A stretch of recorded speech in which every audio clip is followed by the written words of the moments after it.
VBG Ramji প্রকল্পের মাধ্যমে শ্রমিকদের মজুরি ৩০০ টাকা বৃদ্ধি এবং প্রধানমন্ত্রী আবাস যোজনার আওতায় ঘর প্রদানের জন্য কেন্দ্রীয় ও রাজ্য সরকারের অভিনন্দন ও ধন্যবাদ জানিয়ে র্যালি অনুষ্ঠিত হলো।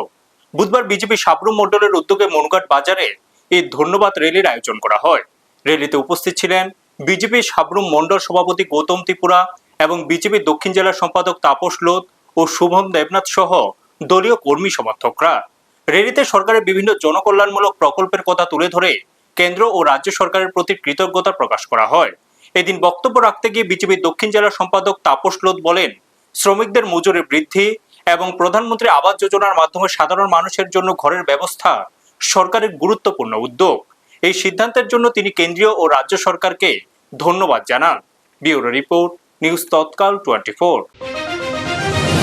আমাদের ভারতীয় জনতা পার্টি সাবরুম 40 মণ্ডলের পক্ষ থেকে আমরা আজকে কিছুক্ষণ আগে আমাদের দেশের মাননীয় প্রধানমন্ত্রীকে ধন্যবাদ জানিয়ে এবং রাজ্যের মাননীয় মুখ্যমন্ত্রী প্রফেসর ডক্টর মানিক সাহাকে ধন্যবাদ জানিয়ে আমরা মিছিল করেছি। ধন্যবাদ এই কারণে জানাচ্ছি, আমাদের রাজ্যের প্রধান যে রাজনৈতিক দলগুলি ইদানিংকালের মধ্যে মানুষকে যেভাবে বিভ্রান্ত করেছে, রেগার কাজ বন্ধ করে দিয়েছে বিজেপি সরকার এবং মানুষকে বিভ্রান্ত করছে, তাদের মুখে চুনকালি সেটে দিয়ে আমাদের মোদিজি এবং রাজ্যের মাননীয় মুখ্যমন্ত্রী আমাদের আজকে ভিবিজি রামজির মাধ্যমে রেগার মজুরি ৩০০ টাকা করেছেন। তাদের প্রত্যেকের সেই সমালোচককারীদের মুখে চুনকালি মুখে দিয়ে সেটা করেছেন এবং অলরেডি আমাদের শ্রমিক ভাইয়েরা, রেগার শ্রমিক ভাইয়েরা অলরেডি ভাই বোনেরা কাজ শুরু করেছেন।